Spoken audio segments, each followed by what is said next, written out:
Before we begin, a quick and important disclaimer.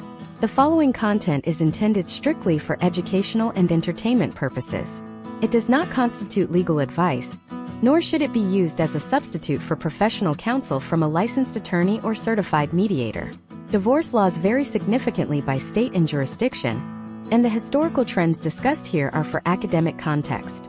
Always conduct your own due diligence and consult with a qualified professional regarding your specific legal or financial situation. In the middle of the 20th century, the American legal system functioned as a moral gatekeeper, forcing couples into a brutal adversarial theater where one person had to be proven a villain for the other to be set free. If you wanted out of a marriage in 1950, you didn't just file paperwork, you staged a battlefield. You had to prove adultery, cruelty, or abandonment, often resorting to hired private investigators and staged photographs to satisfy a judge. But what if I told you that the most radical shift in American domestic history wasn't the invention of no-fault divorce, but rather the quiet, abstract rise of mediation? We are currently living through a period where the traditional courtroom is being systematically replaced by a private conference room. While the public focuses on high-profile celebrity settlements, a silent revolution has shifted the power from the hands of the state back into the hands of the individual. This isn't just about getting along. It is about a fundamental restructuring of how the United States defines the end of a legal contract between two citizens. Most people today view divorce as a foregone conclusion of legal paperwork, but for the average American, the current system is a labyrinth that drains an average of $15,000 to $30,000 per person. This video serves as a deep dive masterclass into the abstract evolution of mediation in U.S. history. We are solving the problem of the adversarial trap. By the end of this series, you will understand how we transition from a system of fault to a system of negotiation, and why understanding the historical mechanics of mediation is the only way to navigate the modern domestic legal landscape without total financial and emotional liquidation. To understand where we are, we have to look at the pre-mediation era. Before the 1960s, the concept of a neutral third party helping a couple settle their differences was virtually non-existent in the American legal canon. The state had a vested interest in the preservation of the nuclear family for economic stability. Therefore, the legal process was intentionally designed to be difficult, embarrassing, and punitive. This was the era of collusive divorce. Because the law required fault, couples who both wanted to end the marriage were forced to lie to the court. They would hire actors to take incriminating photos in hotel rooms just to provide the judge with the necessary evidence to grant a decree. This created a culture of perjury and cynicism toward the law. The abstract concept of mediation began to take root not in the legal field, but in labor relations. During the early 20th century, the United States saw massive industrial unrest. The government realized that if it forced every labor dispute into a rigid courtroom, the economy would grind to a halt. They developed the Federal Mediation and Conciliation Service in 1947. The logic was simple. A neutral party can facilitate a compromise that a judge, bound by rigid statutes, cannot. It took nearly 30 years for this logic to migrate from the factory floor to the family home. In the late 1960s and early 1970s, a perfect storm of social change hit the U.S. The rise of second-wave feminism, the psychological revolution that prioritized individual fulfillment, and the sheer volume of baby boomer marriages ending created a backlog in the courts that the traditional system could not handle. California's 1969 Family Law Act, signed by Governor Ronald Reagan, introduced no-fault divorce, but it didn't solve the problem of how to divide a life. It only removed the why. This is where the abstract concept of the neutral facilitator became a necessity rather than a luxury. Let's look at the historical data regarding the efficiency of these two paths. Historical trends show that in the traditional adversarial model, a contested divorce could take anywhere from 18 months to 3 years to resolve. During this time, the status quo is maintained by temporary orders, often freezing assets and creating a vacuum of uncertainty. Mediation, as it began to emerge in the late 70s through pioneers like James Kugler, offered a potential outcome where a resolution could be reached in 3 to 6 months. Kugler, an attorney frustrated by the destruction he saw in courtrooms, founded the Family Mediation Association in 1975. He argued that divorce was not a legal problem with a psychological component, but a psychological problem with a legal component. This shift in perspective was radical. It moved the abstract goal of the process from justice to resolution. In a court of law, justice is binary. Someone wins and someone loses. In mediation, the goal is a sustainable agreement. To understand this, we have to look at the three pillars that defined early American mediation: self-determination, confidentiality, and neutrality. Self-determination is the idea that the parties involved are the experts of their own lives. In the 19th century, a judge in a rural county would decide the fate of a family based on his own moral compass. Mediation introduced the idea that a husband and wife knew more about their children's schedules and their financial potential than a stranger in a black robe ever could. This was a massive transfer of power. However, this power came with a prerequisite: the parties had to be able to communicate. This brings us to the power imbalance theory, a critical historical hurdle for mediation. In the 1980s, critics argued that mediation was dangerous for women or the less powerful spouse. If one person held the purse strings or was more assertive, a neutral mediator might inadvertently facilitate a lopsided or unfair agreement. This led to the development of evaluative mediation versus facilitative mediation. In facilitative mediation, the mediator simply manages the conversation. In evaluative mediation, the mediator, often a retired judge or seasoned attorney, provides an assessment of what might happen if they went to court. This historical adaptation allowed mediation to survive the scrutiny of the legal establishment. The economic impact of this shift cannot be overstated. Case studies from the 1990s, when mediation began to be court-mandated in many states, show a significant reduction in post-decree litigation. When a judge imposes a decision, one party usually feels cheated. This leads to them returning to court years later to contest child support or visitation. When a couple reaches a mediated agreement, they are statistically more likely to follow it. They have buy-in. They aren't following a court order. They are following a plan they authored. As we move deeper into this masterclass, we will examine the specific mechanics of how these sessions were structured, the psychological tactics used by early mediators to break impasse, and how the U.S. government eventually embraced mediation as a way to clear the massive civil dockets that were threatening to collapse the legal system. We are looking at a history of moving from the public square of the courthouse to the private sanctuary of the conference room, and the profound implications that has on the American concept of privacy and the family unit. To grasp the magnitude of this transition, imagine a citizen named Alex in the year 1955. Alex lives in a world where the law views marriage as a permanent social pillar that only the state has the authority to crack. If Alex wants a divorce, the process is inherently public. The details of the breakdown, the accusations of misconduct, and the financial dirty laundry are aired in an open courtroom. This public shaming served a historical purpose. It acted as a deterrent to keep families together. But by the time we reach the mid-1970s, the abstract concept of privacy begins to collide with the rigid structure of the American family court. This collision gave birth to the modern mediation room, a space where the state's role is reduced from a moral judge to a mere rubber stamp of a private agreement. This shift created what legal scholars often call the shadow of the law. In the adversarial system, the law is a hammer. In mediation, the law is the backdrop.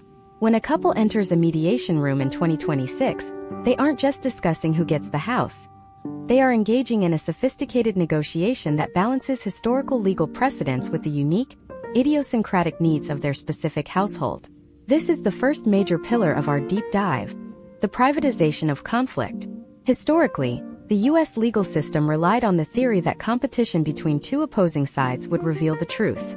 This works well for determining if someone stole a car, but it is notoriously inefficient at determining how to split the time of a 7-year-old child on Thanksgiving. Mediation introduced a different mechanical framework: integrative bargaining. Unlike distributive bargaining, which is a zero-sum game where every dollar you get is a dollar I lose, integrative bargaining looks for ways to expand the pie. For instance, consider a case study involving a small family business. In a traditional court setting, a judge might simply order the business to be appraised and the value split 50-50. This often forces a sale, destroying the livelihood of both parties and the employees. In a mediated historical trend, we see a shift toward creative offsetting. One party might keep the business in exchange for a larger share of the retirement accounts, or a long-term buyout plan that doesn't cripple the company's cash flow. The court rarely has the time or the jurisdictional flexibility to craft such a nuanced deal. The mediator, however, operates outside these rigid statutes, guided only by what the parties agree is fair. This brings us to the second pillar: the role of the neutral. In the American historical context, the mediator is an abstract figure. They are not a judge, they are not an arbitrator, and they are not a therapist, yet they must possess the skills of all three. They do not have the power to make a decision.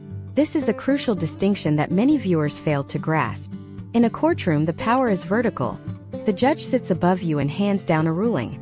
In mediation, the power is horizontal.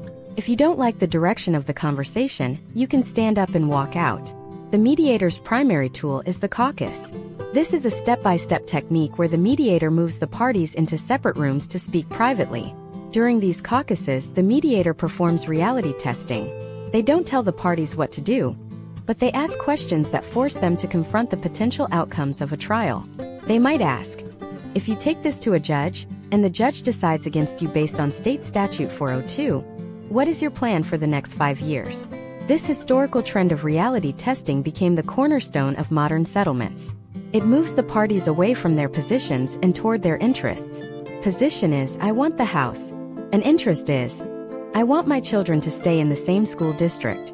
Once you identify the interest, the options for resolution multiply. However, the history of mediation isn't just about smooth negotiations. We must analyze the shadow of power imbalance. In the early 1990s, the U.S. legal community faced a massive debate regarding the ethics of mediation in cases where one party was significantly more sophisticated in financial matters than the other.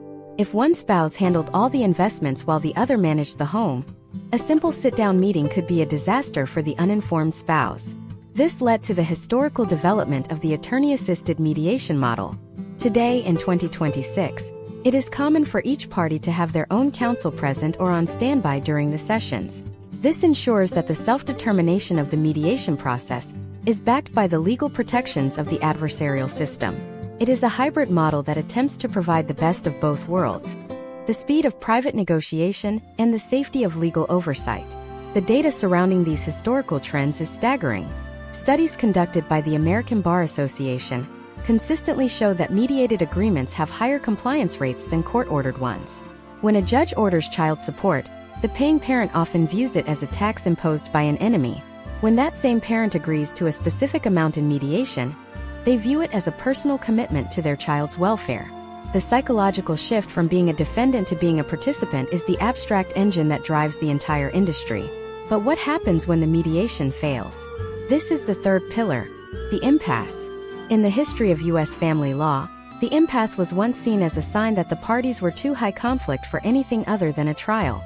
But modern mediation has developed an entire lexicon for dealing with deadlock. This includes the use of bracketed offers, where parties agree to negotiate within a specific range, and the use of neutral experts, such as forensic accountants or child psychologists, who provide a single set of facts that both sides agree to use. This eliminates the battle of the experts that usually inflates the cost of a traditional divorce. Instead of two experts charging $500 an hour to disagree with each other, one expert provides a baseline for the negotiation. Imagine if you were trying to solve a puzzle, but every time you tried to fit a piece, a third person charged you $50 and told you that you were doing it wrong. That is the traditional litigation model. Mediation removes that third-party interference and replaces it with the facilitator, who helps you see the pieces more clearly. We are looking at a system that prioritizes the future over the past. Litigation is a postmortem of a dead relationship. It looks back at what went wrong and assigns blame. Mediation is a blueprint for a new relationship. It looks forward at how two people will navigate their shared interests as co-parents or co-owners of assets. This evolution didn't happen in a vacuum. It was driven by a fundamental change in how the U.S. government viewed the cost of conflict. Every hour a judge spends on a divorce case is an hour they aren't spending on a criminal trial or a major corporate dispute. By the early 2000s, the state began to see mediation not just as a nice option for couples, but as a mandatory gatekeeper. In many states today, you cannot even get a court date for a custody hearing until you have attempted mediation in good faith. This is the institutionalization of an abstract concept. The state has realized that it is not equipped to manage the micro-details of its citizens' private lives, so it has outsourced that responsibility back to the citizens themselves. But this raises a chilling question that we will explore as we move forward. If we are moving all these disputes into private rooms, what are we losing in terms of public record and social precedent? When a judge makes a ruling, it becomes a law that we can all see and study. When a mediator helps a couple settle, that agreement is often confidential. Are we creating a two-tiered system of justice? One that is transparent and public, and another that is private and potentially inconsistent? And what about the digital frontier? As we sit in 2026, the rise of AI-driven mediation platforms is beginning to challenge the historical role of the human mediator. Can an algorithm really understand the nuance of a 20-year marriage? Or is it possible that the future of U.S. divorce history isn't found in a conference room at all, but in a piece of code that can calculate the most equitable split in a matter of seconds? The jump from the 1955 courtroom to the 2026 digital portal is shorter than you think, but the consequences for the American family are far more complex. In the next part, we will break down the specific financial mechanics of the discovery phase in mediation, and why the lack of a formal subpoena power in a private room is either your greatest advantage or your most dangerous liability. To understand the gravity of the discovery phase in mediation, we must first look at the traditional legal weapon known as the subpoena. In a standard U.S. divorce trial, if one spouse suspects the other is hiding assets in an offshore account or underreporting income from a side business, their attorney issues a subpoena. This is a court-backed command.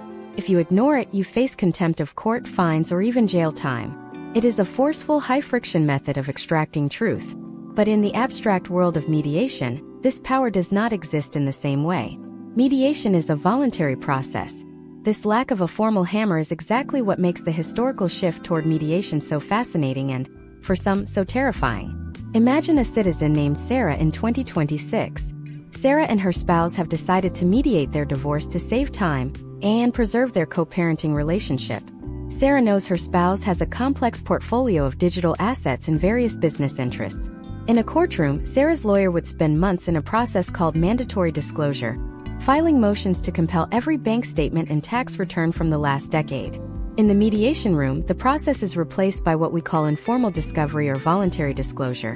This relies on a concept known as the duty of candor.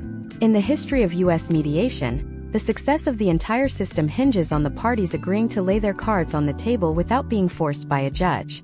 If you are watching this and wondering why anyone would voluntarily reveal their financial secrets, you have to look at the historical trends of the failure rate. When mediation fails because one party was caught hiding assets, the subsequent court battle is often twice as expensive and 3 times as punitive. The judge, seeing that the party acted in bad faith during mediation, is far more likely to award the other spouse a larger share of the known assets as a penalty. Thus, the lack of subpoena power is offset by the massive risk of total legal exposure if the mediation breaks down. The step-by-step mechanics of informal discovery usually begin with the financial affidavit. This is a sworn document where both parties list every asset, every debt, and every source of income. In the 1980s and 90s, these were paper forms filled out by hand. In 2026, these are often dynamic digital ledgers. The mediator's role here is to act as a data synthesizer. They don't just take the numbers at face value. They look for the story the numbers are telling. If a spouse claims their monthly expenses are $10,000 but their reported income is only $5,000, the mediator uses the caucus to ask, where is the other $5,000 coming from? This is where we see the concept of neutral fact-finding come into play. Instead of Sarah hiring her own forensic accountant and her spouse hiring another one, a move that typically costs each side $10,000 to $20,000, the mediation model encourages the hiring of a single joint neutral expert. This expert works for the process, not for the individuals. They analyze the tax returns, the business valuations, and the real estate appraisals. The data shows that when a neutral expert presents the findings, parties are significantly less likely to argue over the facts. They might still argue over how to split the value, but they are no longer arguing over what the value is. This historical shift from adversarial experts to neutral experts is one of the primary reasons mediation has become the preferred method for high-net-worth individuals in the United States. However, we must address the dangerous liability mentioned earlier. If one party is a sophisticated financial manipulator, the informal nature of mediation can be a trap. Without the ability to depose witnesses or demand documents from third parties like banks or employers, a spouse might successfully conceal a portion of the marital estate. Case studies from the early 2000s show that this led to a rise in what is known as post-judgment set-asides. If Sarah discovers 3 years after the divorce that her spouse hid $1 million in a venture capital fund, she can go back to court to have the entire agreement tossed out. Because the mediation agreement is a contract, it is subject to the laws of fraud. This is the invisible safety net. The history of American domestic law is littered with cases where individuals thought they were being clever in a private mediation room, only to have the state intervene years later with devastating financial consequences. Now, let's analyze the abstract concept of the valuation date. This is a technicality that can swing a settlement by hundreds of thousands of dollars. In a traditional trial, the date assets are valued is often set by statute or by the date of the trial itself. Because trials take so long, a house might be worth $500,000 when you file and $700,000 by the time you get to court. Who gets that growth? In mediation, the parties have the historical freedom to choose any date they want. They can use the date of separation, the date of the first mediation session, or a projected future date. Imagine if Sarah's spouse owns a tech startup. In 2026, that startup might be worth very little because it's in the development phase. But in 6 months it might go public. In a courtroom, this would be a brutal fight over future earnings and present value. In mediation, Sarah and her spouse can create a staggered agreement. They might agree that Sarah gets a certain percentage of the current value now, and a smaller percentage of any future liquidity event within the next 5 years. This is called a sliding scale settlement. It is an abstract, creative solution that is almost never used by judges because it requires ongoing monitoring that the court system simply isn't staffed to handle. This brings us to the core of the masterclass. Mediation is not about finding the right answer. It is about finding the most functional answer. This distinction is what allowed mediation to move from a fringe social movement in the 1970s to a multi-billion-dollar industry in the 2020s. The US government realized that the right answer is a subjective moral judgment that varies from person to person. The functional answer is one that allows two people to move forward without further burdening the state's resources. As we look at the historical data, we see a clear correlation between the complexity of the US tax code and the rise of specialized mediators. In the 1950s, a divorce was a simple split. Today, every decision has a massive tax implication. Who gets the capital gains tax liability on the sale of the home? Who gets to claim the children as dependents for the earned income tax credit? How do we split a 401k without triggering a 20% early withdrawal penalty?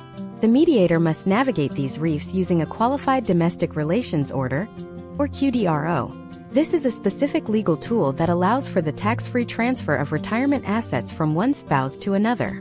Without a deep understanding of these abstract financial instruments, a mediation session is just a high-stakes guessing game. Step by step, the mediation process moves from this information-gathering phase into the negotiation phase. But before we get to the bargaining, we have to look at the psychological barrier that stops most people in their tracks: the sunk cost fallacy. Many people in the US legal system feel that because they have already spent $5,000 on a lawyer, they might as well go all the way to trial to win. Part of the mediator's job is to dismantle this logic. They have to show the parties that the $50,000 they might spend on a trial is not an investment but a loss. If you think the challenge of mediation is just about the money, you're missing the most volatile part of the equation.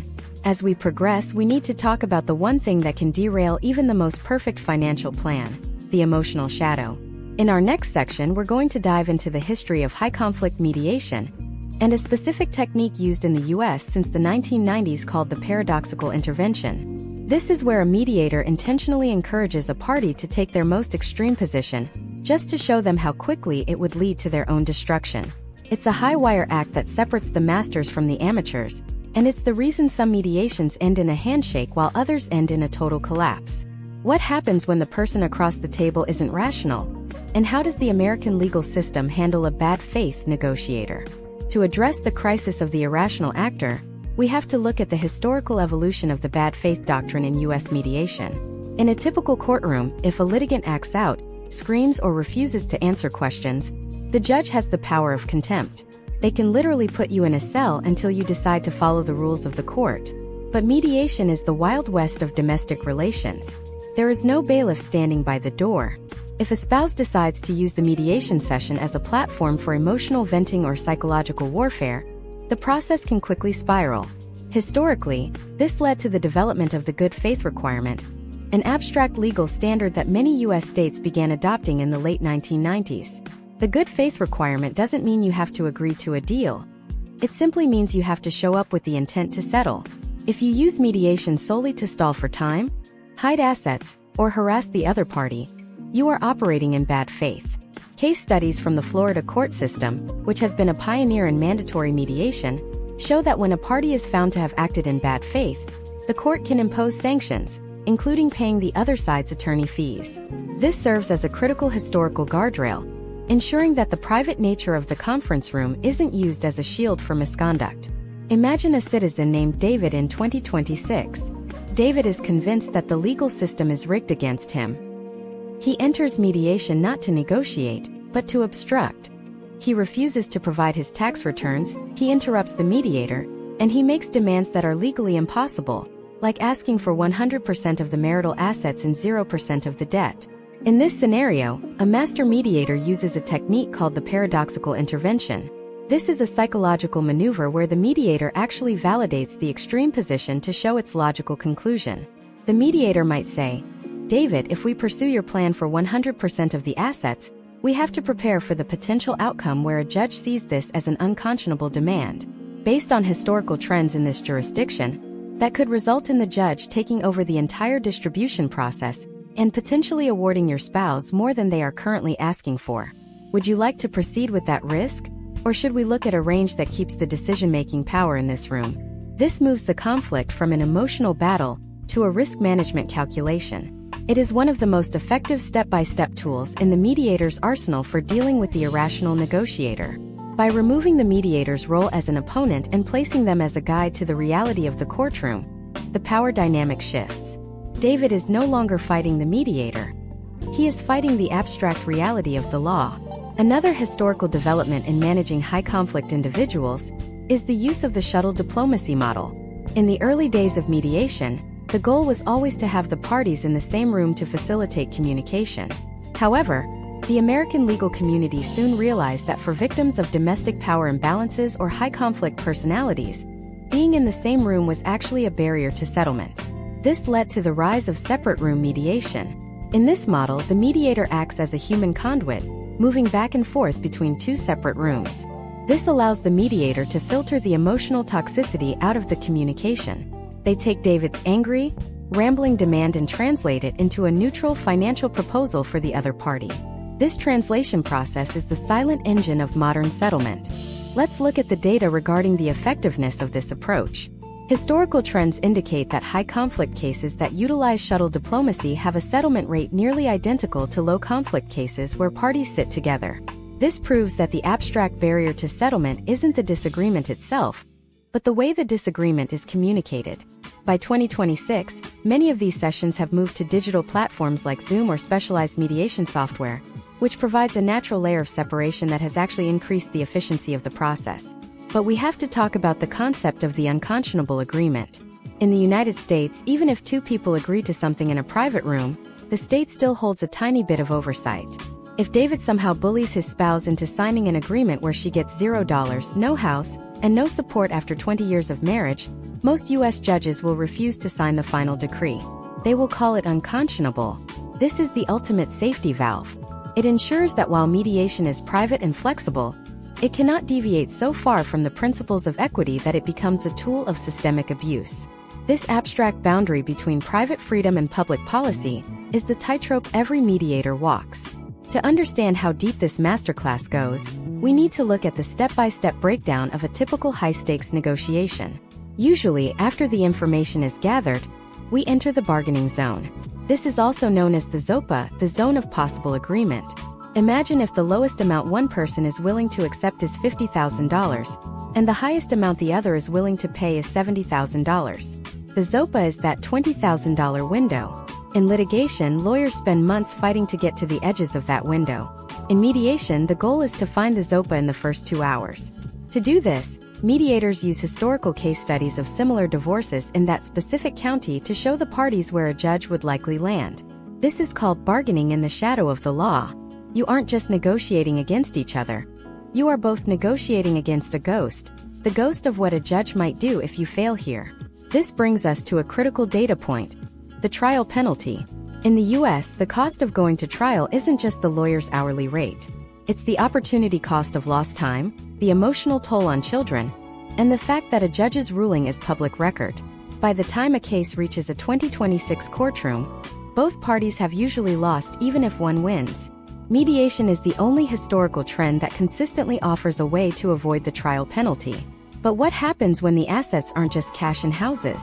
What happens when we enter the world of intangible assets? In modern American history, we have seen a massive rise in disputes over things like frozen embryos, social media handles with millions of followers, and the future intellectual property of a startup. A judge in a standard family court often lacks the specialized knowledge to value these abstract concepts. This is where the flexibility of mediation becomes a massive advantage. We have seen case studies where mediators bring in specialized consultants to craft agreements for digital custody or intellectual property royalties that would be impossible to litigate effectively. As we conclude this part of the masterclass, we have to look at the final hurdle of the mediation process, the Memorandum of Understanding or MOU. This is the document that captures every detail of the agreement. It is the bridge between the private conversation and the legal decree. But there is a hidden danger in the MOU. If it isn't drafted with extreme precision, it can become a source of future litigation. One misplaced comma or one vague sentence about reasonable visitation can land a couple back in court for years. This is why, in 2026, the drafting of the MOU is often a collaborative effort between the mediator and the parties' individual attorneys. If you think the hard part is over once the agreement is signed, you are wrong. The most complex phase of the abstract divorce is the execution phase. How do you actually untangle two lives without causing a financial collapse? In the next part, we are going to dive into the nightmare of non-qualified assets and the specific tax traps that catch thousands of Americans every year. We will look at how the 2017 Tax Cuts and Jobs Act fundamentally changed the history of alimony in the U.S., and why an agreement made today in 2026 could be a ticking time bomb if you don't understand the recapture rule. What happens when the government wants a piece of your settlement? And how do you protect your future from a mistake made in the heat of a negotiation? The transition from the emotional bargaining table to the cold reality of the Internal Revenue Service is where many American mediations hit a wall.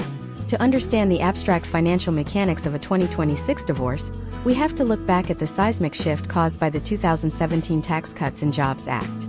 For decades of U.S. history, alimony was a tax-deductible expense for the payer and taxable income for the recipient. This created a tax subsidy for divorce. It allowed a higher-earning spouse to shift income to a lower-earning spouse, reducing the total tax burden on the divided family. But as of January 1, 2019, that historical trend was erased. Alimony is now tax-neutral at the federal level. This means every dollar negotiated in a mediation room today is an after-tax dollar. Imagine a citizen named Michael in 2026. Michael is negotiating a spousal support agreement. Under the old rules, if Michael paid $5,000 a month in alimony, he could deduct that, effectively lowering his tax bracket. In 2026, if he agrees to that same $5,000, he is paying it with money that has already been taxed at his highest marginal rate. For the recipient, this might seem like a win because the income is tax-free, but it significantly reduces the total pool of available cash for the family unit. This is why modern mediation requires a deep dive into tax-affected numbers. If your mediator isn't running these calculations, you aren't looking at a settlement. You are looking at a mathematical error. This leads us to the alimony recapture rule, one of the most dangerous traps in the U.S. tax code. The IRS is highly suspicious of people trying to disguise a property settlement as alimony to get around tax rules. If a mediation agreement front-loads alimony payments, for example, paying $100,000 in year 1 and only $10,000 in year 3, the IRS may trigger a recapture. They will essentially look back and say that the large initial payment was actually a property transfer, and they will tax it accordingly, potentially hitting the payer with a massive unexpected tax bill and interest. Historically, this was designed to prevent people from hiding asset divisions behind the veil of support. In the mediation room, this requires a step-by-step 3-year look-back analysis to ensure the payments don't drop by more than $15,000 between years 2 and 3. But the complexity doesn't stop at alimony. We have to analyze the abstract concept of basis in property division. Imagine Michael and his spouse are dividing their assets. They have a bank account with $500,000 in cash and a brokerage account with $500,000 in stocks. In a vacuum, these look equal. In a mediation session without financial foresight, they might each take one. However, if the stocks were purchased for $100,000 years ago, they carry a $400,000 unrealized capital gain. When Michael goes to sell those stocks in 2026 to buy a new home, he will owe a massive capital gains tax. The cash, however, has no tax liability. Michael didn't get $500,000. He got $500,000 minus the future tax bill. Historical trends in American mediation show a move toward tax-affecting assets. This means the mediator helps the parties calculate the net value of every asset after potential taxes are applied. This is the only way to reach an equitable distribution. If you are splitting a 401k versus a Roth IRA, you are comparing apples to oranges unless you account for the fact that one is taxed upon withdrawal and the other is not. Let's look at a case study involving the marital residence, which is often the largest asset in a U.S. divorce. Historically, the house was either sold or one person bought the other out. In 2026, with fluctuating interest rates and a volatile housing market, the abstract concept of the deferred sale has become a staple of mediation. This is often called a bird's nesting arrangement or a delayed buyout. One spouse stays in the house until the youngest child graduates high school, at which point the house is sold and the proceeds are split. While this sounds emotionally stable for the children, the financial step-by-step is a minefield. Who pays the mortgage? Who pays for a new roof 3 years from now? Does the person living in the house get credit for the principal reduction they paid during those years? In a mediation room, these aren't just questions, they are clauses in a contract. If the agreement doesn't specify how to handle a major repair over $5,000, the parties will be back in a courtroom in 6 months. The mediator must facilitate a mini-budget for the house that lasts for years into the future. Furthermore, we must address the 2026 reality of the Section 121 exclusion. In the U.S., a couple can exclude up to $500,000 of gain on the sale of their primary home from taxes. If they divorce and one person moves out, they could lose half of that exclusion.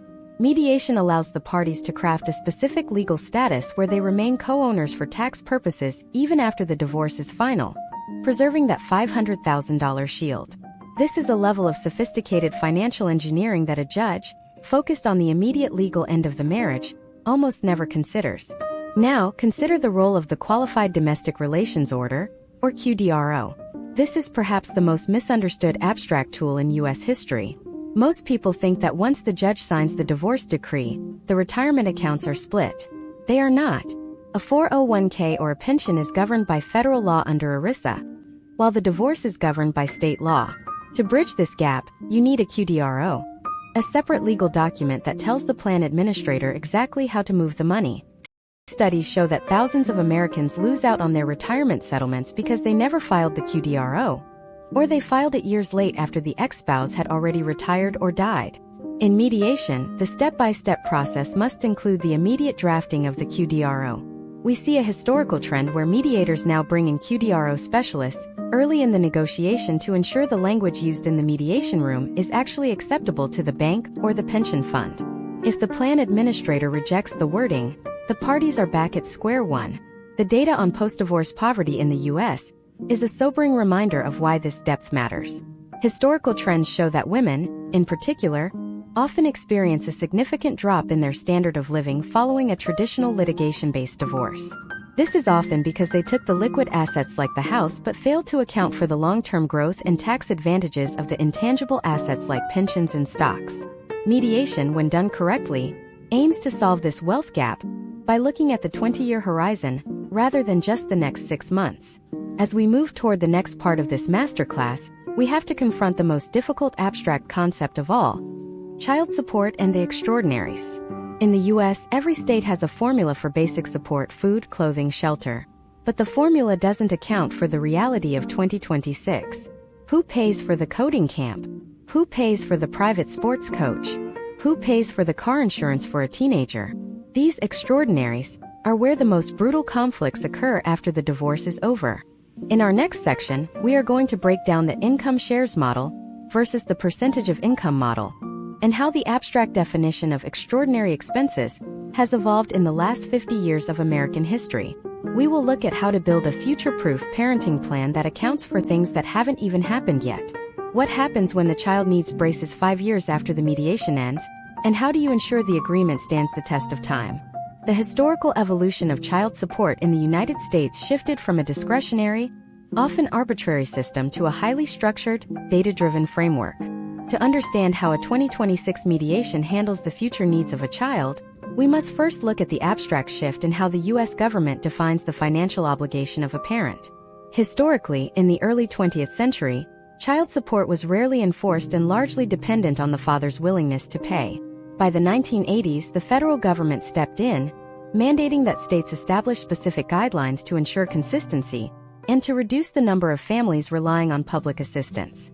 This gave rise to the two primary models we use today: the income shares model and the percentage of income model. Imagine a citizen named Robert in 2026. Robert lives in a state that uses the income shares model.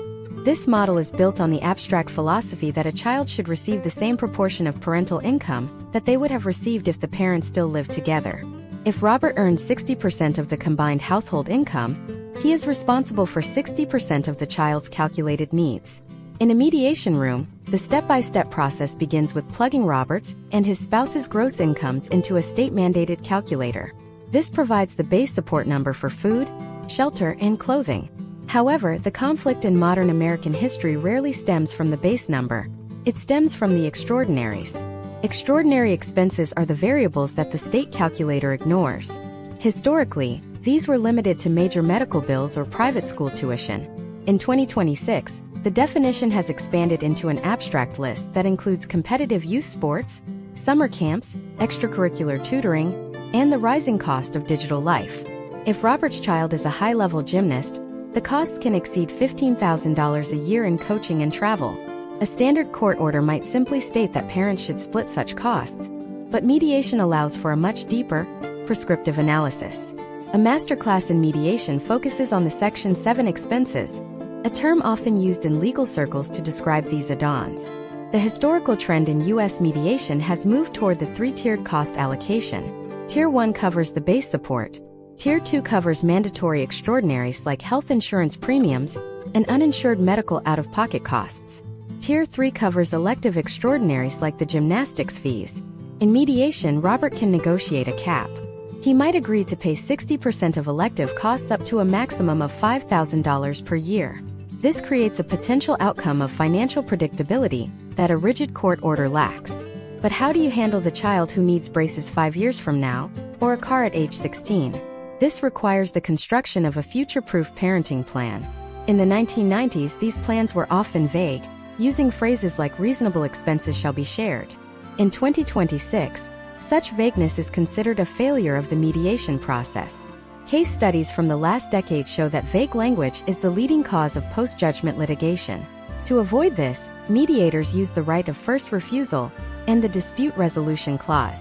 The dispute resolution clause is an abstract mechanism that requires the parents to return to a mediator before they can file a lawsuit over a future expense.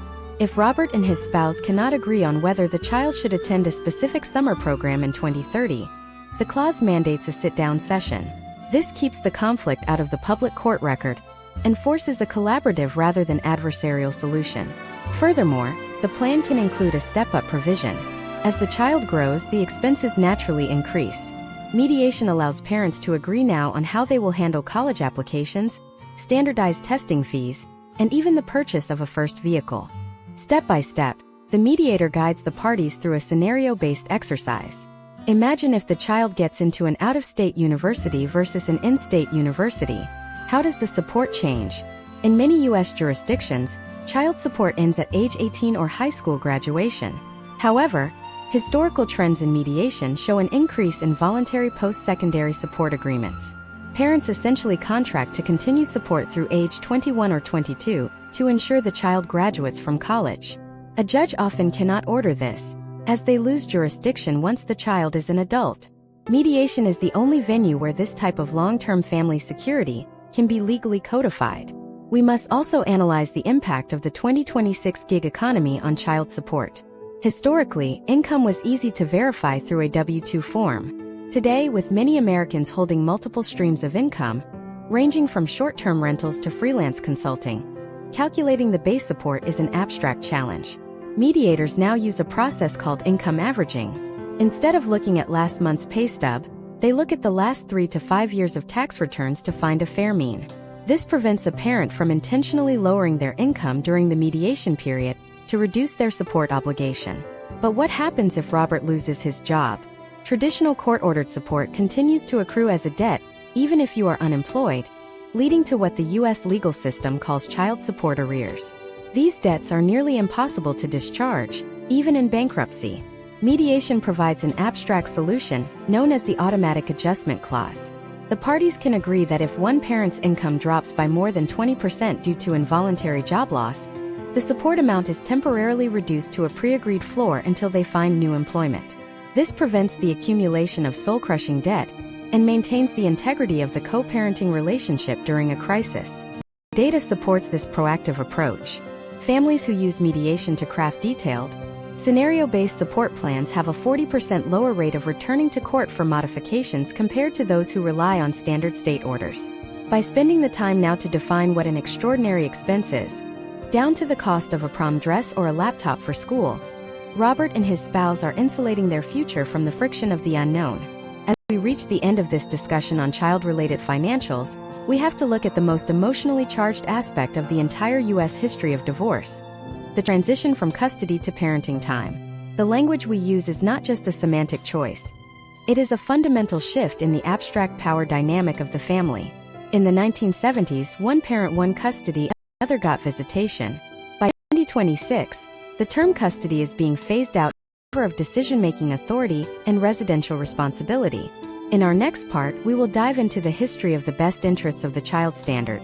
We will examine how the U.S. legal system evolved from the tender years doctrine, which almost always favored mothers, to the modern push for 50-50 equal parenting. We will explore the parallel parenting model for high-conflict families and how to design a schedule that accounts for the psychological development of the child. What happens when the parents live in different states, and how does the abstract concept of relocation law threaten to tear apart even the most carefully mediated agreement? The battle for time is often more expensive than the battle for money, and the stakes involve the very identity of the next generation. To understand the current state of parenting time in 2026, we must first confront the ghost of the tender years doctrine. This was an abstract legal principle that dominated American history from the late 19th century through the mid-20th century. It suggested that during a child's tender years, typically defined as under the age of 7, the mother was the inherently superior caregiver. This wasn't just a social preference, it was a legal rebuttable presumption. If a father wanted equal time, he had to prove the mother was unfit. However, as the U.S. moved into the 1970s and 80s, the rise of the best interests of the child standard began to dismantle this gendered bias, shifting the focus from parental rights to the child's psychological needs. Imagine a citizen named Marcus in 2026. Marcus is a dedicated father who has been deeply involved in his children's lives since birth. In 1950, Marcus would have likely been granted every other weekend and a few weeks in the summer. In 2026, the historical trend in the U.S. is moving rapidly toward a rebuttable presumption of equal shared parenting. This means the starting point for negotiation in a mediation room is often a 50-50th split of time. But 50-50 is an abstract concept that can manifest in dozens of different physical schedules, each with its own set of psychological pros and cons. The mediator's role in this part of the masterclass is to move Marcus and his spouse away from the possessive language of custody and toward the functional language of a residential schedule. Step by step, the parties must analyze the child's developmental stage. For a toddler, the 2-2-3 schedule is common. This involves 2 days with parent A, 2 days with parent B, and a long 3-day weekend for the alternating parent. This minimizes the time away from either parent, which is crucial for early attachment. For a teenager, however, this schedule is a logistical nightmare. Historically, for older children, the trend has shifted toward week-on/week off, or even 2-week rotations to provide the child with a sense of stability and a singular home base for longer stretches. A critical data point in this evolution is the impact of high-conflict dynamics on these schedules. If Marcus and his spouse cannot communicate without a verbal explosion, a 50-50 schedule with frequent handovers at each other's front doors is a recipe for childhood trauma. This led to the development of the parallel parenting model. In this abstract framework, the parents agreed to disengage from each other entirely. Handovers occur at neutral locations, school, a library, or a community center, where the parents never have to lock eyes. Each parent is the sole decision-maker during their time, and communication is restricted to a digital parenting app where every message is time-stamped and archived. This historical adaptation allows children to maintain a relationship with both parents while being insulated from the crossfire of their conflict. But what happens when the distance isn't just a few miles, but a few states? We must analyze the abstract and high-stakes world of relocation law. In the U.S., most mediated agreements and court orders include a geographic restriction. This typically prevents a parent from moving the child outside of a specific county or a certain radius, such as 50 miles, without the other parent's consent or a court order. In our globalized 2026 economy, where remote work and corporate transfers are common, this is the most frequent deal-breaker in mediation. Case studies show that relocation cases are the most difficult to mediate because they are truly zero-sum. You cannot live in two states at once. If Marcus's spouse wants to move the children from New York to California for a career opportunity, Marcus's 50-50 schedule is effectively destroyed. The historical trend in U.S. courts has fluctuated on this. In the 1990s, many states were pro-relocation, believing that what was good for the custodial parent's career was ultimately good for the child. By the 2010s, the pendulum swung back as psychological data emphasized the importance of frequent, consistent contact with both parents. In the mediation room, the solution to a relocation dispute is often found in the long-distance parenting plan. This is an abstract reconstruction of time. Instead of weekly visits, the non-relocating parent might receive the entire summer break, every spring break, and alternating long holidays. They also leverage the virtual visitation clause. In 2026, this isn't just a phone call. It is a legally mandated schedule for video calls, shared online gaming sessions, or even virtual homework help. While it doesn't replace physical presence, it provides a step-by-step framework for maintaining a bonded relationship across thousands of miles.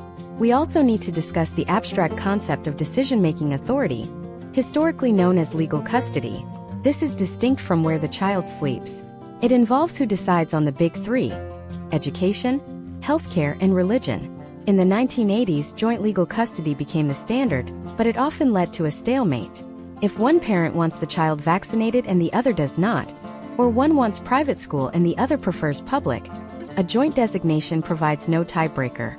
Modern mediation in the U.S. has solved this through tying clauses and sliced decision-making. For example, Marcus might be given final decision-making power over educational matters because he is a teacher, while his spouse is given final authority over medical decisions because she works in healthcare. Or they agree to use a parenting coordinator, a neutral third party who has the authority to break ties on specific issues without the parents having to go back to court. This is a brilliant historical evolution that keeps the family out of the legal system, while providing a definitive path forward. The data regarding the outcomes of these mediated parenting plans is compelling. Children whose parents reach a mediated agreement on time and decision-making show lower rates of depression and higher academic performance compared to those whose parents litigate. This is largely because the mediation process itself models healthy conflict resolution. By seeing their parents negotiate, even if they are unhappy, the child internalizes that problems can be solved with words, rather than an institutional hammer. However, there is a shadow side to this trend. As we move into 2026, we see the rise of parental alienation as a frequent accusation in high-conflict mediations. This is the abstract concept that one parent is psychologically manipulating the child to reject the other parent. Handling this in a mediation room requires an expert understanding of family systems theory. If a mediator senses alienation, they must stop the standard negotiation and suggest a reunification intervention. This is a step-by-step therapeutic process designed to repair the bond before any final schedule is signed. As we wrap up this deep dive into the battle for time, we have to look at the ultimate complication: the blended family. In the U.S., most people who divorce will eventually remarry. How does the presence of a new partner affect the mediated agreement? Historically, this was a source of massive friction, but modern agreements now include morality clauses or introduction protocols. These are abstract rules that dictate how and when a new romantic partner can be introduced to the children. For instance, a common mediated clause in 2026 states that a parent must wait 6 months into a committed relationship before an introduction occurs. But what if the conflict isn't just between the parents? What if the state itself becomes the obstacle? In our next part, we will explore the abstract intersection of international law and U.S. mediation. We will look at the Hague Convention on the civil aspects of international child abduction and what happens when a parent tries to take a child across international borders. We will also dive into the grandparent rights movement and how third-party interests are beginning to complicate the traditional bilateral mediation model. What happens when the family circle expands and who really has the right to the child's time. The expansion of the family circle brings us to one of the most complex legal frontiers in American domestic history: the rise of third-party rights and the internationalization of domestic conflict. To understand the current landscape in 2026, we must analyze the abstract concept of the parent-child liberty interest. Historically, the United States Supreme Court has held that parents have a fundamental constitutional right to make decisions regarding the care, custody, and control of their children. However, as divorce mediation evolved, it began to bump into the interests of grandparents, step-parents, and even the state itself. Imagine a citizen named Elena in 2026. Elena is mediating a divorce, but the conversation is complicated by her former mother-in-law, who has been a primary caregiver for the children while both parents worked. In many U.S. jurisdictions, grandparents historically had no standing to demand time. But starting in the late 1990s and accelerating into the 2020s, many states passed grandparent visitation statutes.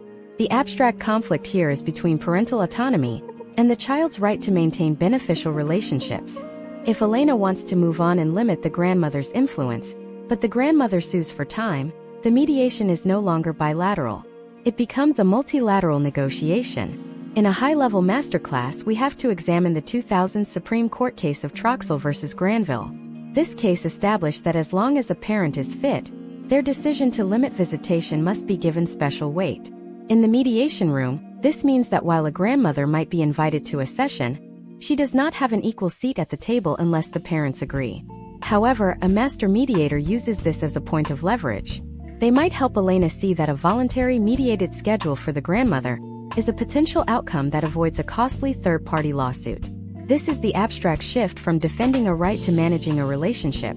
This multilateral complexity is nothing compared to the stakes of international child abduction.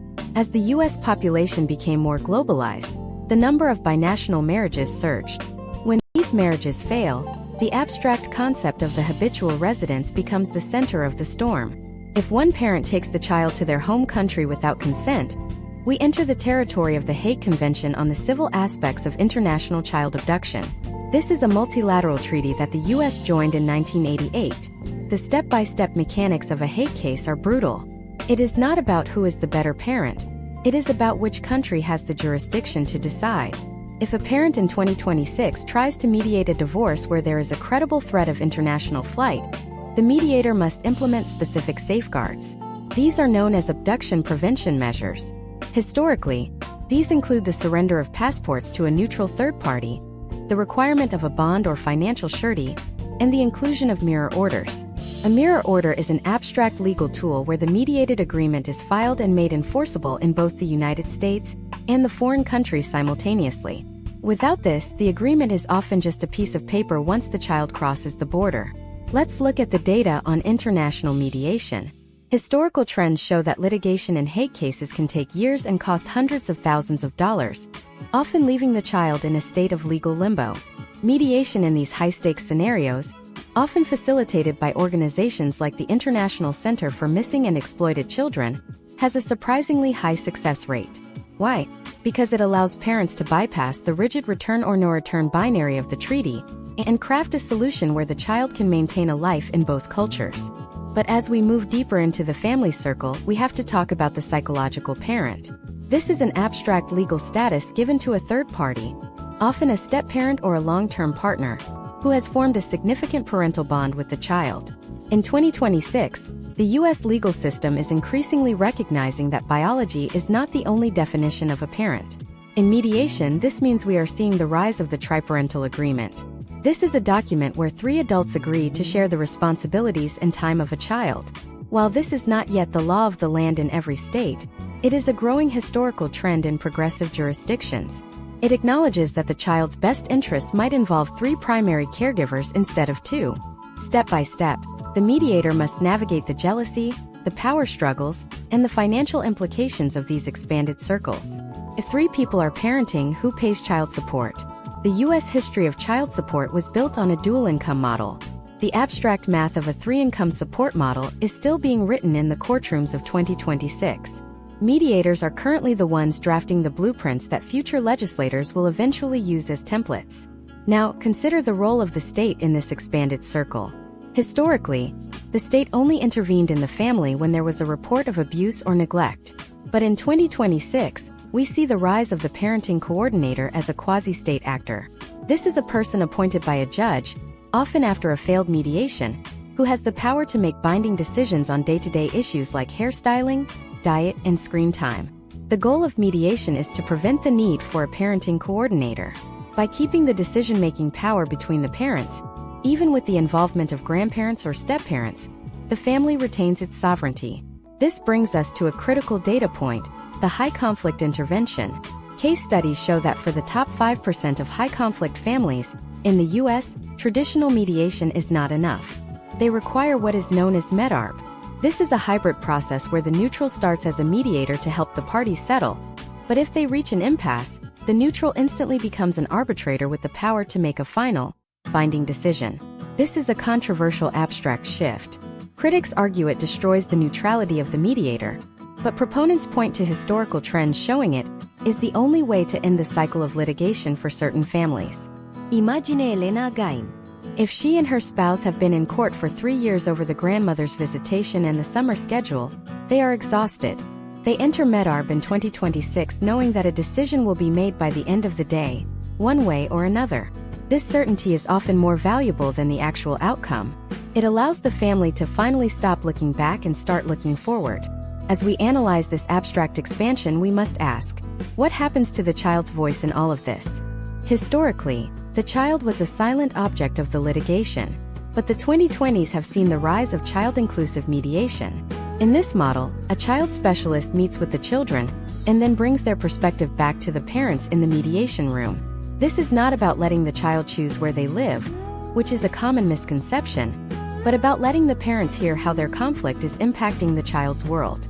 The data indicates that when parents hear the raw, unfiltered feelings of their children, they are 50% more likely to settle their differences immediately. The family circle of 2026 is no longer a simple triangle of mother, father, and child. It is a complex web of biological parents, psychological parents, grandparents, and state-appointed neutrals. Each of these actors has a different abstract claim on the child's time and the family's resources. The history of U.S. mediation is the history of trying to weave these competing interests into a stable structure. But even if you manage to balance all these people, there is one more actor that is about to change everything. We've hinted at it, but in the next part we are going to fully dissect the digital ghost in the mediation room. We will look at how social media algorithms, digital footprints, and even AI-generated evidence are being used to disrupt the mediation process. We will dive into the history of electronic discovery and the terrifying reality of digital kidnapping. What happens when your ex-spouse uses your own data against you in a private room? And how do you mediate a conflict where the evidence is hidden in the cloud? The future of U.S. history isn't just about people. It's about the data they leave behind. The digital ghost in the mediation room is not a specter of the future. It is the dominant reality of 2026. To understand how data has fundamentally rewired the abstract concept of mediation in U.S. history, we have to look back at the late 2000s, when the first wave of social media evidence began to flood the courts. Historically, if you wanted to prove a spouse was spending marital funds on a hidden lifestyle or violating a parenting plan, you needed a private investigator. Today, the digital footprint does the work for you. However, in the private setting of mediation, the use of this data is not governed by the same strict rules of evidence found in a courtroom. This creates a high-stakes psychological environment where data is used not just for proof, but for leverage. Imagine a citizen named Jason in 2026. Jason is in the middle of a high-asset mediation. He believes the process is going smoothly until his spouse's attorney presents a digital forensic report. This report isn't just bank statements. It is a compilation of geolocation data from a fitness tracking app, metadata from deleted photos on a shared cloud drive, and a sentiment analysis of Jason's public social media posts over the last 6 months. In a courtroom, Jason's lawyer could fight to have this evidence suppressed based on privacy laws or illegal search and seizure arguments. But in the abstract space of mediation, the bell cannot be unrung. Once the mediator and the other party have seen the data, the negotiation trajectory shifts. This brings us to the first pillar of digital mediation, the data of trust. Historically, mediation relied on the participants being somewhat honest actors. In 2026, the historical trend has moved toward digital verification. This is a step-by-step process where, Before the first bargaining session even begins, both parties agree to a mutual digital audit. This includes providing access to shared cloud accounts and cryptocurrency wallets. Because digital assets like Bitcoin or Ethereum are decentralized, they are the modern equivalent of the offshore bank account. Without a protocol for disclosing the public keys or using blockchain forensic tools, a mediation is fundamentally incomplete. Case studies from the early 2020s show that a failure to disclose digital assets is now the leading cause of mediated agreements being overturned for fraud. The second pillar is the rise of the social media clause. In the 1990s, divorce decrees were silent on what you could say about your ex-spouse. In 2026, the abstract concept of a person's digital reputation is considered a valuable asset. If Jason's spouse is a lifestyle influencer with 2 million followers, a single disparaging post from Jason could result in a measurable loss of income. Mediators now craft non-disparagement clauses that are specifically tailored to the digital age. These include liquidated damages provisions, meaning if Jason posts a negative comment, he agrees to pay a specific fine, such as $5,000 per post. This is a historical shift toward the commodification of silence. It treats a person's online presence as a business interest that must be protected during the dissolution of the marriage. But there is a darker side to this data: digital kidnapping and parental alienation through algorithms. In a masterclass on U.S. history, we have to analyze how the state defines harassment in the 21st century. Imagine if Jason's spouse uses a smart home system to change the temperature in Jason's house, or locks him out of his own security cameras during his parenting time. This is known as IoT Internet of Things abuse. Historically, the law viewed this as a nuisance. In 2026, it is recognized as a form of domestic coercion. Mediation allows for the creation of a digital exit plan. This is a step-by-step checklist where the mediator ensures that all shared passwords are changed, two-factor authentication is separated, and smart home permissions are revoked simultaneously. Without this, the mediation room provides a legal peace, while the digital world remains a theater of war.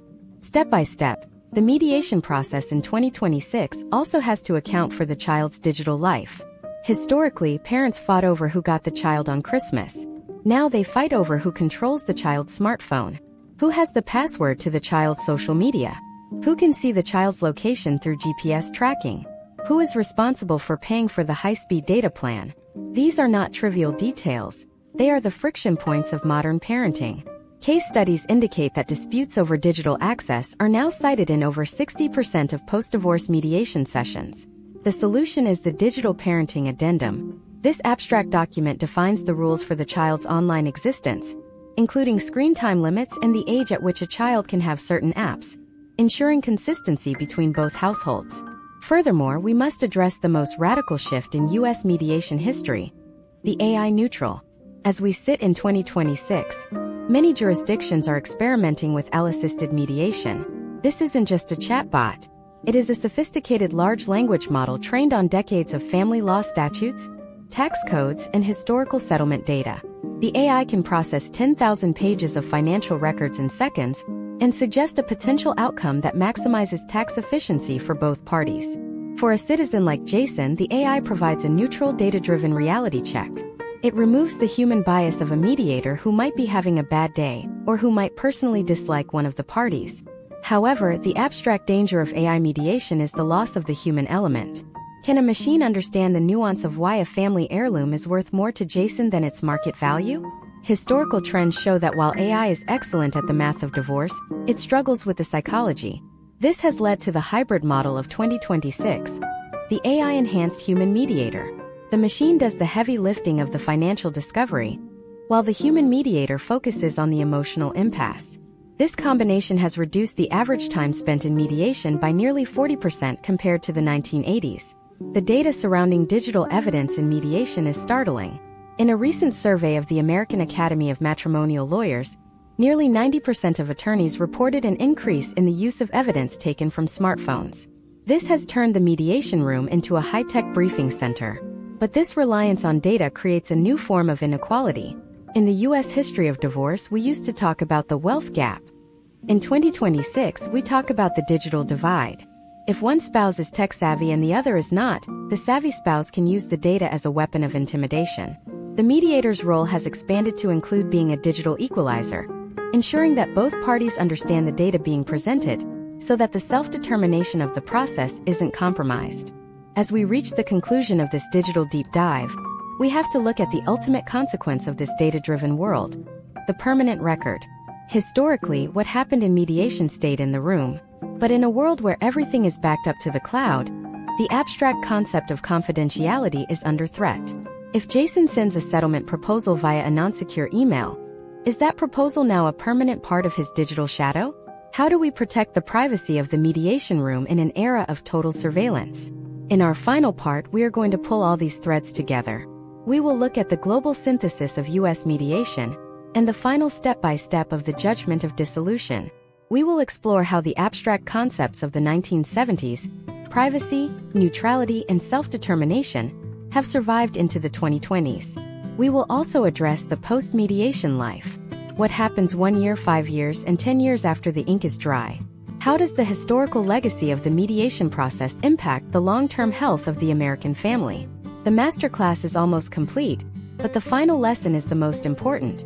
The agreement isn't the end of the story. It's the beginning of a new one. What does it take to ensure that this new story doesn't end back in the courtroom? To ensure that the new story of a post-divorce life does not revert to a legal battle, we must analyze the abstract concept of the living document. In the history of the United States legal system, a court judgment was traditionally viewed as a static, final entity, a stone tablet that dictated terms until the children reached the age of majority. However, the modern mediation masterclass teaches us that a successful 2026 agreement is designed to be a flexible framework. The transition from the mediation room to the reality of daily life requires a step-by-step implementation strategy that most litigants overlook in the heat of the initial negotiation. Imagine a citizen named Catherine in the year 2026. Catherine has just signed her mediated settlement agreement. In the old world of 1980s litigation, Catherine would take that document, put it in a drawer, and hope she never had to look at it again. But in the 2026 landscape, the signing of the agreement is merely the conclusion of the architectural phase. The construction phase of her new life is just beginning. The first step in this phase is the formalization of the decree. In the US, a mediated agreement is a contract, but it is not yet a court order. To gain the full protective power of the state, it must be incorporated into a judgment of dissolution. This involves a final review by a judge who ensures the terms meet the minimum standards of public policy. Historical trends show that the most common reason for a return to court within the first 24 months is not a lack of money, but a lack of specificity in the implementation. This leads us to the first pillar of post-mediation success: the administrative cleanup. This is an abstract but vital process where all the financial transfers negotiated in the room are actually executed. This includes the retitling of real estate via quitclaim deeds, the division of retirement accounts through the qualified domestic relations orders we discussed earlier, and the closing of joint credit lines. Case studies from the early 2010s highlight thousands of instances where one party remained liable for the other's debt, simply because the administrative step of closing the account was never completed. The second pillar is the concept of the dispute resolution ladder. In 2026, a high-quality mediated agreement includes a multi-step process for handling future disagreements before they reach a lawyer's desk. Step 1 is typically a mandatory meet and confer period, where the parties must attempt to resolve the issue in writing. Step 2 is a return to the original mediator. Step 3 might involve a specialized arbitrator. By building this ladder, Catherine and her former spouse have created a barrier to litigation. Historical data suggests that families who have a pre-negotiated dispute resolution process are 60% less likely to engage in high-conflict litigation over the long term. They have essentially prepaid for peace of mind by agreeing on how they will fight before the fight even starts. But what about the abstract shift in the family's social fabric? We must analyze the phenomenon of the relational review. In the history of U.S. family law, we have seen a move toward scheduled check-ins. A 2026 mediation agreement might include a clause that requires the parties to meet with a co-parenting counselor once a year, regardless of whether there is an active conflict. This acts as preventative maintenance for the family unit. Just as a business has annual reviews to ensure goals are being met, the post-mediation family uses these sessions to adjust the parenting schedule for a child's changing needs, or to recalibrate financial obligations based on inflation or career changes. Let us look at a case study involving the abstract concept of the variable alimony trigger. Imagine Catherine's agreement includes a provision that support payments will fluctuate based on her former spouse's bonus structure. In a traditional court order, this would be a nightmare to enforce, requiring constant motions for discovery. In a mediated 2026 framework, the parties use a shared digital ledger. Every month, the income data is uploaded, and the payment is calculated automatically. This transparency removes the suspicion that often fuels post-divorce resentment. It moves the relationship from one of policing to one of automated compliance. Furthermore, we must address the psychological legacy of the mediation process. The abstract value of mediation is not just the document it produces, but the skill set it imparts. Historically, the adversarial system teaches parents how to be better litigants. Mediation teaches them how to be better negotiators. By the time Catherine reaches the end of her sessions in 2026, she has spent dozens of hours practicing active listening, brainstorming options, and finding middle ground. This is the hidden educational component of the U.S. mediation movement. The skills used to settle the divorce are the same skills needed to navigate the next 15 years of graduations, weddings, and family emergencies. The data on long-term outcomes is perhaps the most telling aspect of this masterclass. Historical trends in the U.S. indicate that children of mediated divorces report higher levels of emotional well-being in adulthood than those whose parents engaged in protracted court battles. The abstract reason for this is the reduction of the loyalty conflict. When parents litigate, the child often feels they must choose a side. When parents mediate, the child sees a unified front, even if that front is now divided between two households. This preservation of the parental alliance is the true goal of the mediation process in the 21st century.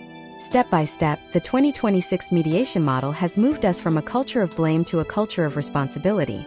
We have analyzed the history of fault-based divorce, the rise of the neutral facilitator, the complexities of digital and international law, and the sophisticated tax traps of the modern era. We have seen how the U.S. legal system has slowly outsourced the resolution of its most intimate conflicts to the individuals themselves, supported by a framework of professional mediators and technological tools.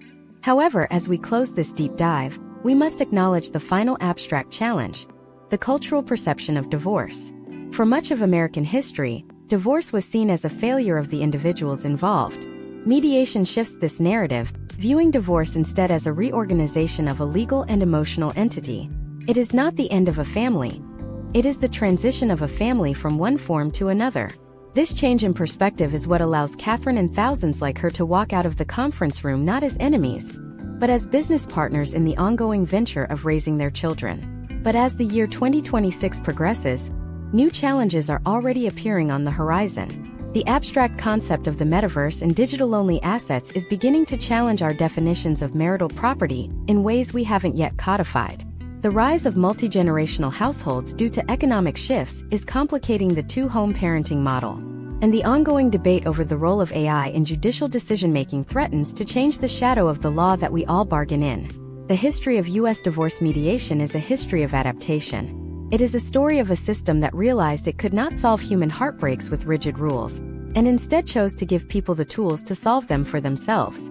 As you look at the landscape of your own life or the lives of those around you, remember that the most powerful tool in any legal system is not the gavel, but the ability to sit across a table and find a way forward. While this masterclass has covered the structural and historical foundations of mediation, there is one final, silent factor that determines the success of every agreement. It is the factor that no law can mandate and no AI can simulate. In our final concluding thoughts, we will examine the grace period of the post-divorce era, and why the first 90 days after the decree is signed are the most dangerous time for the entire agreement. What is the one thing you must do the moment you leave the mediator's office to ensure your 2026 settlement doesn't evaporate before the first check is even cashed? The answer lies in the intersection of psychology and contract law, and it is the final piece of the puzzle.